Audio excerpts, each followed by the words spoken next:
ABC Sports and the Royal and Ancient Golf Club of St Andrews, Scotland invite you to the playing of the third round of the British Open Golf Championship. 10 miles out in the Firth of Clyde, Ailsa Crag, a rock 1,000 feet tall, serves as background to the links at Turnberry. Turnberry on a Scottish afternoon in July. It's cold and windy. You know, it's appropriate that it was the Scottish poet Robert Browning who wrote the best laid plans of mice and men after gang agley, which in American means generally gone south, because it's almost impossible for the players to make plans for the British Open, from what clothes to wear, to what club to play on any given day, on any given hole. And yet the championship goes on as it must, and there is a leader, and at this moment it is Greg Norman of Australia. The man who shot 63 yesterday to equal the lowest round ever shot in the Open is now 4 under for this championship with a 4-stroke lead over Nakajima of Japan. Then Gordon Brand of England, Woosnam of Wales, Canizares of Spain, Faldo of England, Longer of Germany. And then, finally, D.A. Weibring of the United States and Ray Floyd, the United States Open champion. As for others among the leaders, still with hope, Gary Koch of the United States. Now Norman himself, live. Ed, which way is the wind there at 15? Dave, the wind is really very, very strong at this point, at least 30 or 40 miles an hour. It's coming against the player and from the player's right. So I would say Greg is probably going to start this ball well to the right of the pin, and he's going to have to hit a good firm shot and keep it down to get it in there by the hole. I should think on this 209-yard par 3. Into the wind. He's kept it down. It's on the front of the green there, but I think it might come back up. Just on the edge, Ed. I think it's where he putted, though. That's a good shot there. You don't want to lose that one to the right. That is really trouble down to the right. I'll go. Now, you're not allowed to do that while he swings, are you? No. You're not allowed to do it while you putt, are you? No, you're not. You can't have the caddy stand with the umbrella or even to shield you from the wind, let's say. But you can see he's having trouble keeping through. His grip's dry. I'll get right up here. But you can really hit some funny-looking shots if your grips get wet. All right. It's bad enough on a day like this without the rain.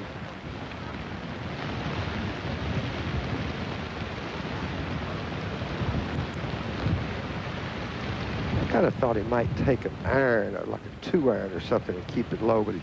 You think he's trying to get home in 2? No, I don't believe he has a prayer to do that. Stay in the air. In the air. Ooh, he got a hard kick right, but came back down into the fairway. Good shot. That's what he'll have You left. see how narrow that is? He was going out with the wood against the wind. Holy smokes. Fine shot. All right, Greg Norman, 2 shots ahead of Nakajima.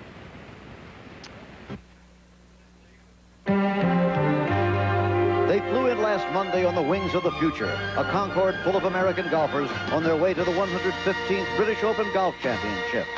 But they would leave the future behind them on their arrival and walk back into the past, into the origins of the game, into a championship that started when Abraham Lincoln was running for president. In their luggage were as many sweaters as sport shirts, as many rain suits as golf slacks, because this would be Scottish golf at Turnberry, where the weather turns with the wind and the tide, where the profile of Robert the Bruce, King of Scotland, seems cut into the rocks by the sea, where the wind bends the tall grass in a respectful salute to the gods of golf. The land was part of the estate of nearby Killane Castle until 1908, when the Marquis of Ailsa proposed a resort hotel and golf course. What he proposed was built, the golf course and the hotel. But just a few years later, World War I changed the plans. And so did World War II. Twice the fairways became runways. Fighter planes and bombers flew out of Turnberry. Many of them never returned. The crumbling runways still remain here, recalling the Wellington bombers that left to do battle. These were some of the men of whom Churchill spoke when he said, "Never have so many owed so much to so few." A monument above the 12th green makes sure that they are remembered. This is the Turnberry Hotel today. Yesterday afternoon, the waiters and chambermaids could look out the windows at a scene more reminiscent of Wuthering Heights than Augusta National. 2 men from half a world away were battling for the title. Greg Norman, a visiting white shark from Australia who led by 2 when the day began, started with a rush, stretching his lead, going to 5 under par for the championship with that birdie on the 8th hole. But the weather worsened on the back 9. The chill wind blew off the Firth of Clyde on the 12th hole. Norman, who came so close in the Masters and the U.S. Open, and who otherwise has been dominating the American Tour this year, had seldom hit a worse shot than this one. Norman in trouble now. Meanwhile, Tommy Nakajima, the current Mikado of Japanese golf, was quietly constructing a masterful round.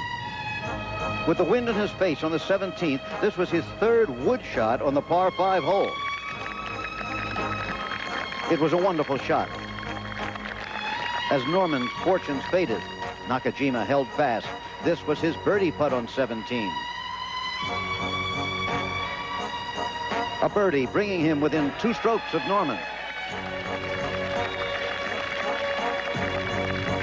Nakajima with 1 to play. Norman's birdie on 8 was his last of the day. From there, as the wind and the rain got worse, he would accumulate 6 bogeys all together. It was a terrible day of weather. He needed this bogey putt on the final hole to hold a 1-stroke lead over Nakajima with 18 to play. And so it would be. Also still in the fight were England's Gordon Brand and Ian Woosnam of Wales. But only one name will be added to those already on the trophy when today is done. One name to join old Tom Morris and Varden and Bobby Jones and Hagen and Hogan and Nicklaus and Watson and Trevino and the others. And how will the winner react? Probably something like this.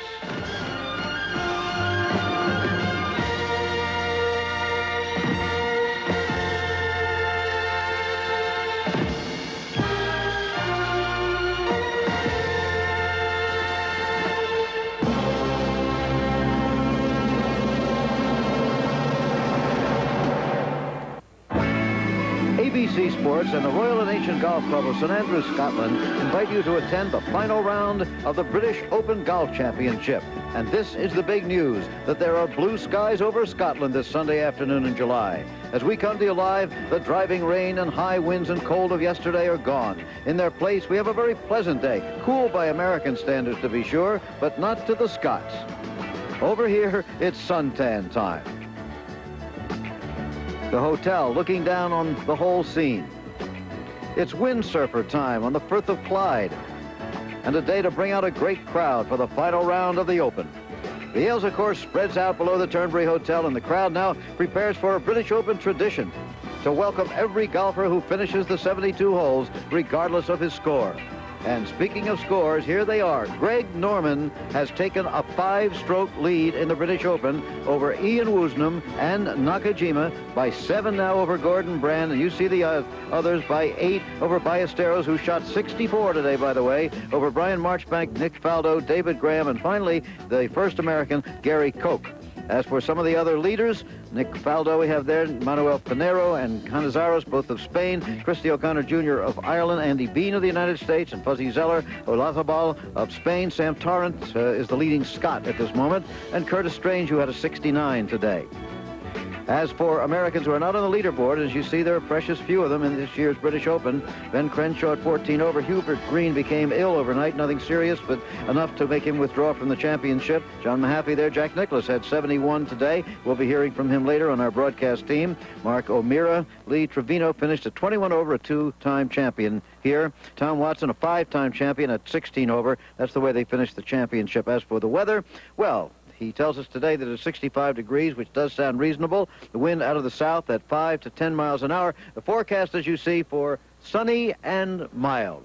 And I think the mere fact of the way we are dressed and the fact that our hair isn't about to blow off tells you more, perhaps, even than the weather forecasts and the shots we've seen so far. It is a beautiful, beautiful day. As we said, a little bit cool by our standards, but nice for golf with just enough wind to make it interesting.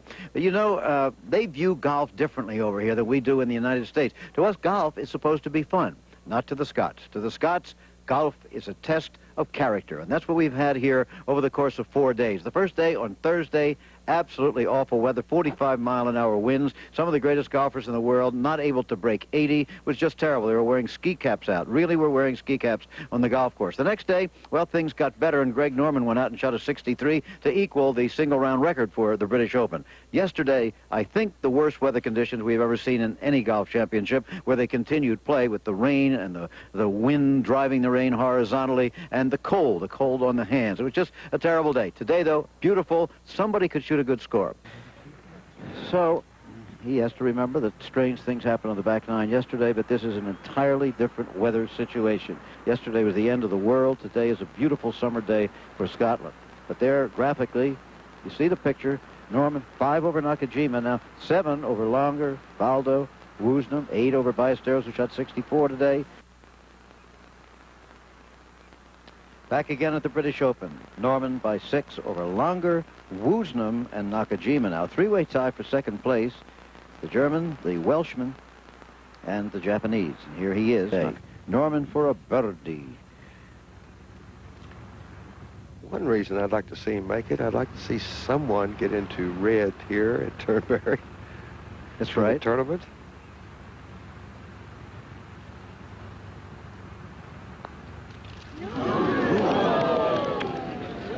Nope.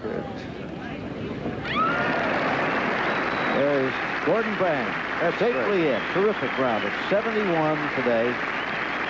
Just what it looked like. He was playing himself out of it. He steadied. He came back, got a couple of birdies, and will finish solo second in the British Open. Boy, that's one to take home, to cherish for life for an Englishman, or for anybody.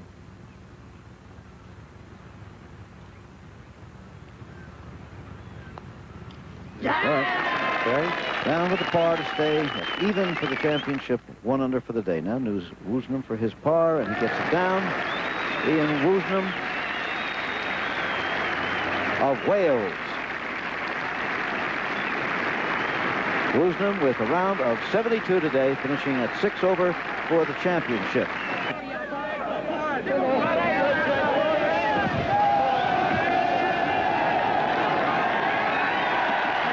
And there he is. He's made it. What a feeling it has to be. God. Greatest feeling in the world. I can only imagine, Jack.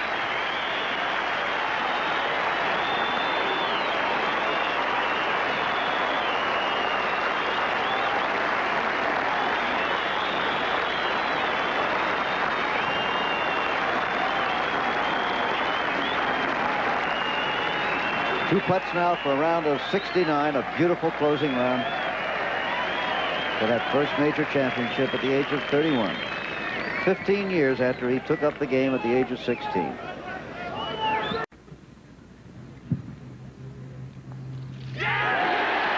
Well done. I'll echo that. Well done, Greg. Oh, look at that.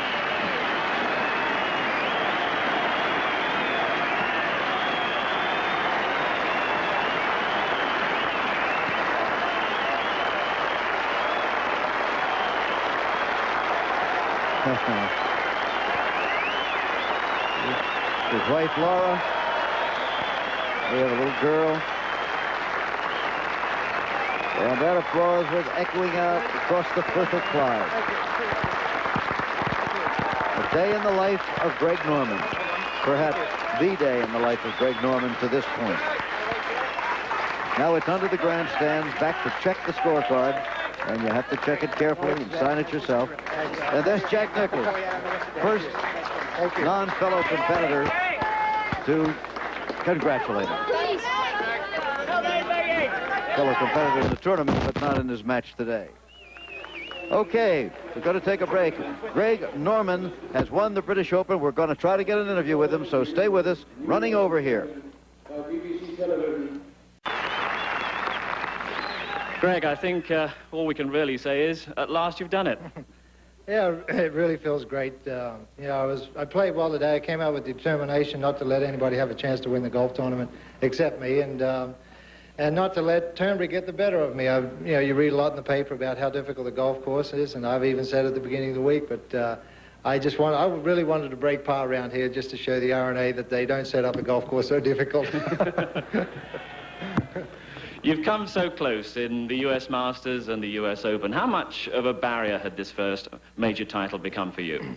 Well, it basically hadn't become a barrier because it was basically media. You know, every time you read in the paper, you know, you was first here, first there, or second here, and you're leading the tournament going in the third round. And We've become a happy couple again. And yeah, I knew I could do it. One day I knew I could do it. And, you know, the support I had last night in the hotel, and mainly from Bruce Devlin and Jack Nicklaus, and, you know, I think that showed a lot of, to me, a lot of great sportsmanship and the gentlemen that both the guys are. They both called me up. Jack spoke to me in the restaurant, and Bruce called me up afterwards just before I was going to bed and explained to me what I thought might be able to do to go on and win the championship, and they were both pulling for me very hard, and Fuzzy's Oliver's another one, and Hubert Green and John Mahaffey. All the players just seemed to be, come on, Greg, you're going to do it this time. We want you to do it. And, you know, to have the support from the players like that, even though they're out here with the contention of winning the tournament, it was very special.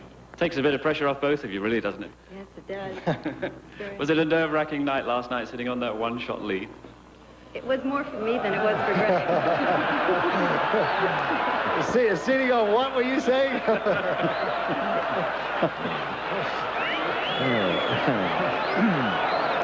It was the ideal build-up for the final round. It really was, yeah. But it's unfortunately my wife doesn't know what I'm going through, and this morning I made sure with myself that I stayed nervous.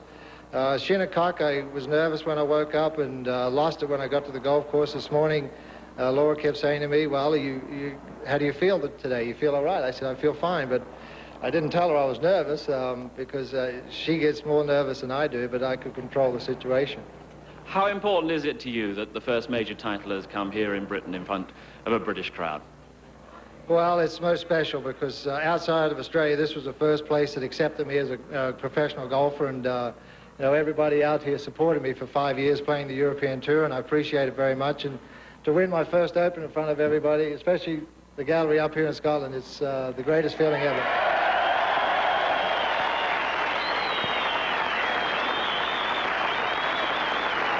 Scotland the brave, Scotland the happy. You came down the 18th yesterday and you looked around you in the driving rain and the wind and you said, well, this doesn't seem much like the Open. It must seem like the real thing now. Yeah, this is definitely it. The people, the British Open is something special. I experienced something on the opposite end at Shinnecock, and, it's just great to come back here and accept it, to be a professional golfer and hit shots and be appreciative. Great to see you do it at last. Congratulations, Greg. Congratulations, Laura, as well. The Open champion. Greg and Laura Norman heading back to America with the trophy and the glory of winning the British Open Championship, the 115th that's been played. This is Jim McKay with Jack Whitaker, Dave Marr, Jack Nicklaus, and Ed Sneed. And by the way, Eleanor Rosberg, don't worry about Rossi. He's feeling better, and he'll be on his way home tomorrow. This ABC Sports exclusive has been brought to you by Martin Marietta, masterminding tomorrow's technologies in aerospace and information systems. By American Express, protect your vacation with American Express traveler's checks. Don't leave home without them. By GTE, we can do business with your business. And by Team Xerox, the right products and the right people all working together.